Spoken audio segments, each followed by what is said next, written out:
Bhagavad Gita por Paramahansa Yogananda, capítulo 31, Vinde a mim, continuação. 18.42.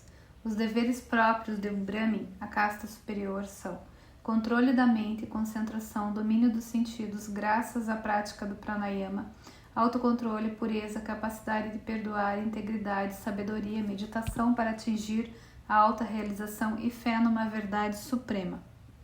Pode-se perguntar essas coisas, por serem boas, não constituem o dever de todos os homens? Krishna e o sistema de castas devidamente entendido simplesmente aceitam a realidade tal qual é. O que as pessoas deveriam fazer e o que se pode esperar que façam não são sempre e absolutamente a mesma coisa.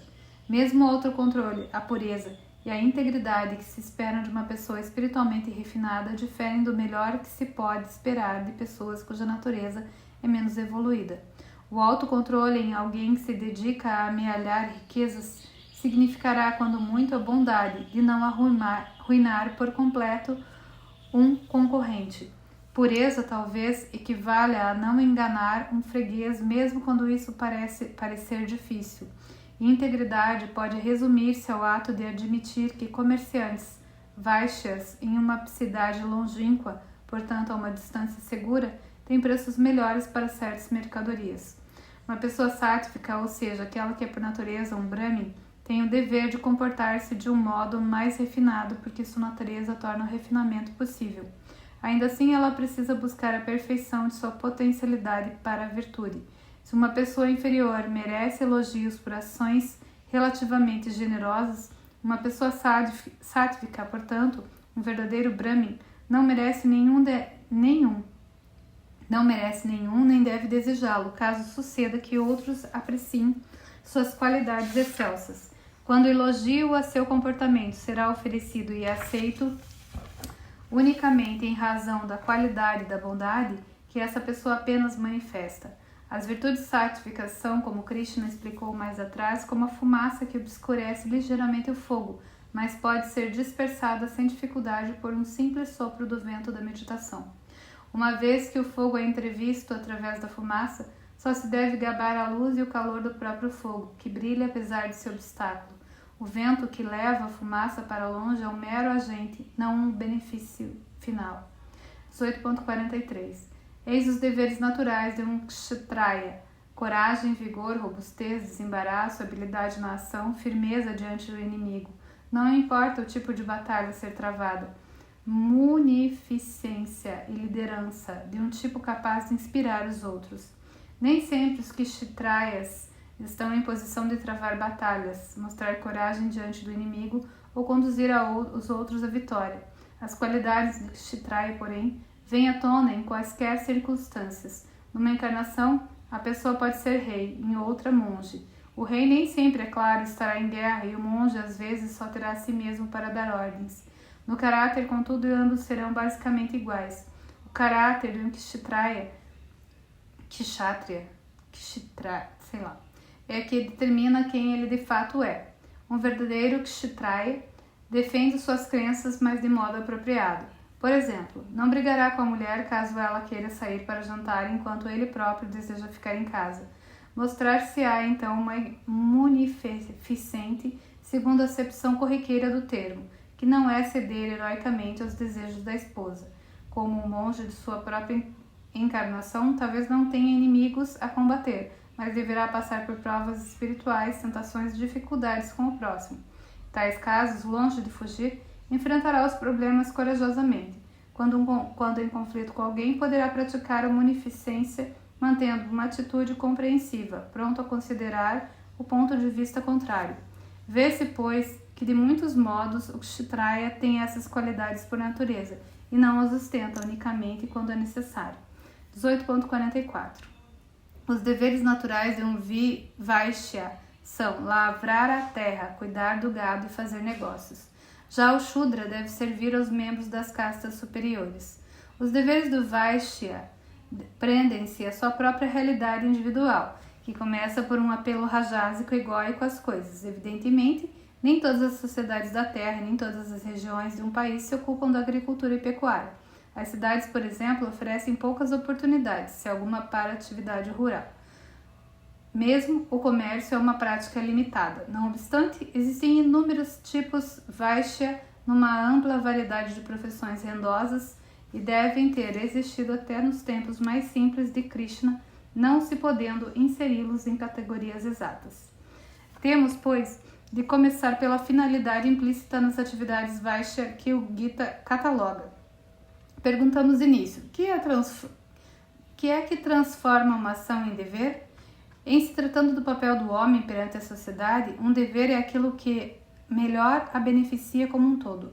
Krishna, porém, se ocupa aqui do progresso espiritual do indivíduo. Portanto, os deveres de Vaishya serão as atividades capazes de ajudá-lo a evoluir espiritualmente. Atividades que o ajudam a realizar seus desejos de ganho e de expansão do ego ou do eu, podendo ao mesmo tempo incentivá-lo a aprimorar sua consciência. São as que incluem todos os tipos de expressão artística. Com efeito, Yogananda coloca os artistas, compositores, romancistas, escultores, músicos na categoria de Vaishyas. Bem se pode imaginar que aí não estão incluídos aqueles que na arte, na música, na literatura criam obras para edificar seus semelhantes. Yogananda entende como Vaishyas quem produz obras artísticas apenas por dinheiro ou para a mera diversão e prazer do público. O apenas, na última frase, não é pejorativo. Dar prazer estético a outros pode ser um meio de aprimorar-lhes a percepção, e é do próprio artista iluminando o entendimento de todos. O dever de um Vaishya é incluir o benefício dos semelhantes em suas próprias atividades. Assim, tornar-se-á mais sensível às necessidades alheias e desenvolverá com o tempo a natureza de um Kshatriya. Os tipos Shudra só podem evoluir espiritualmente se misturarem com pessoas de nível de consciência superior ao deles, e só o conseguem servindo a quem é mais refinado. 18.45. Atentos todos a seus próprios deveres, os homens obtêm o máximo sucesso. Ouve agora como, dedicada ao cumprimento de suas obrigações, a pessoa consegue avançar para essa meta final. A casta é determinada não pelo parentesco ou a sociedade, mas pela natureza do próprio indivíduo. De fato, antes mesmo de ser definida em termos de casta, a pessoa geralmente a descobre por si mesma, de maneira automática. Os pais devem proporcionar à criança o tipo de educação que melhor convém às suas necessidades reais, mas quando a criança chegar à idade e ao nível de maturidade que lhe permitam resolver por si mesmas essas questões, mesmo sair de casa, só ela deverá decidir, enfim, qual é o seu lugar. Quanto aos deveres, pessoas mais sábias e mais maduras lhe darão ao menos uma ideia de quais sejam. Sempre os deveres distintos dos gostos devem ser determinados levando-se em conta aquilo que ajudará a pessoa a evoluir, tanto rumo a uma casta superior quanto a uma influência mais acentuada dos gunas. 18.46. Atinge a perfeição o homem que oferece seus dons especiais àquele que permeia todo o universo e por meio do qual todos os seres se manifestam. Qualquer que seja o dom especial de uma pessoa, ela evoluirá mais se ofertar espiritualmente seu dom a Deus. Este, de seu lado, aprimorará o dom e ajudará a pessoa a sair bem em tudo o que faça. Também ajudará, pois, que a vê ansiar pela verdade, a avançar na direção da liberdade interior. Vemos aqui, recapitulando, o conselho de Krishna a Arjuna para agir e não tentar chegar a Deus renunciando a toda atividade. A única restrição a esse ensinamento é: se um dever conflitar com outro de tipo superior, deixará de ser um dever. Em outras palavras, havendo diversas coisas que lhe faça bem, o homem se concentrará naquela que lhe expanda os bons sentimentos e lhe exalte a consciência. Muitos comentadores afirmaram que Krishna, nessa passagem, recomenda seguir a devoção tradicional da família.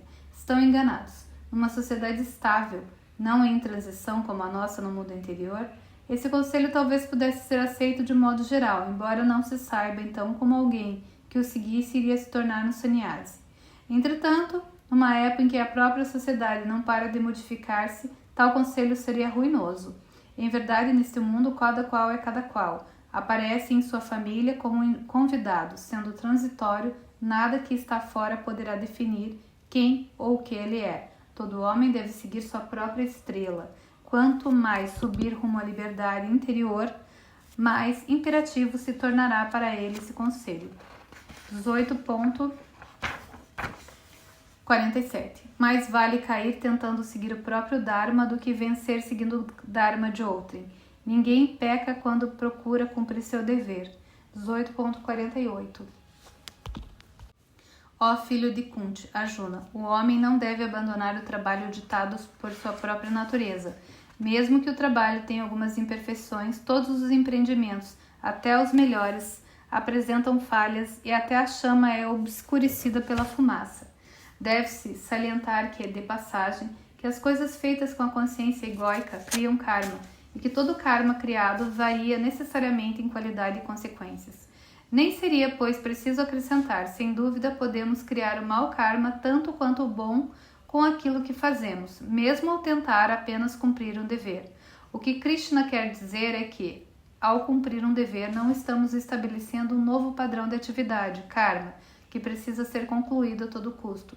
Se, por exemplo, sei que meu dharma é ajudar crianças como professor do curso primário, mas, atendendo a conselhos alheios, me torno motorista de caminhão para ganhar mais, talvez venha a ser um bom motorista de caminhão, mas em nada me aproximarei da meta de atender ao padrão kármico inicial, e posso mesmo acrescentar um padrão novo, criado por um conjunto inteiramente diverso de experiências e amizades. O dever maior de todos é buscar Deus. No cumprimento desse dever, podemos de fato cancelar os outros padrões kármicos. Assim, se o professor decide ir embora e conviver com um grupo de pessoas que está procurando Deus, não se sentindo nesse novo ambiente capaz de ensinar crianças, terá em todo caso escolhido um Dharma superior, que com mais segurança o levará para o cume divino, onde findam todos os deveres. Mas falhar nessa tarefa será melhor para ele do que vencer como professor, pois escapará de vez da necessidade kármica, enquanto a escola só o ajudaria a continuar no caminho do bom karma, não da libertação. 18.49. Aproxima-se mais da perfeição aquele que mantém o intelecto longe das coisas exteriores ao eu, subjuga o eu e faz com que todos os desejos se afastem dele. Os verdadeiros governantes deste mundo não são que se sentam orgulhosamente em seus tronos, mas aqueles que a si mesmos se governam para alcançar a perfeição. Um rei ou imperador pode controlar as atividades exteriores dos súditos, mas ninguém lhes ditará o que pensar, sentir, acreditar ou simplesmente ser no fundo do coração. Já o homem que controla a si mesmo é capaz de inspirar e, portanto, verdadeiramente comandar milhares. 18.50. Ó filho de Kunti Arjuna, ouve isto. Aquele que alcança semelhante perfeição encontra a culminância de toda busca em Brahman. Tornar-se perfeito no próprio eu é atingir a consciência infinita. Não é preciso buscar fora do eu a perfeição. Conhecer mesmo um átomo nas profundezas de seu mistério é já possuir o segredo de toda a verdade. O átomo em sua concretude não pode ser conhecido dessa maneira, mas o ego sim. Uma vez perseguido o ego até o seu esconderijo e rasgado o derradeiro véu que o isola de Deus, nada mais haverá a descobrir. Tempo e espaço são ilusórios. Conhecer o próprio eu é conhecer Deus. Conhecer o próprio eu é conhecer tudo. E continuaremos este mesmo capítulo em cenas do próximo capítulo.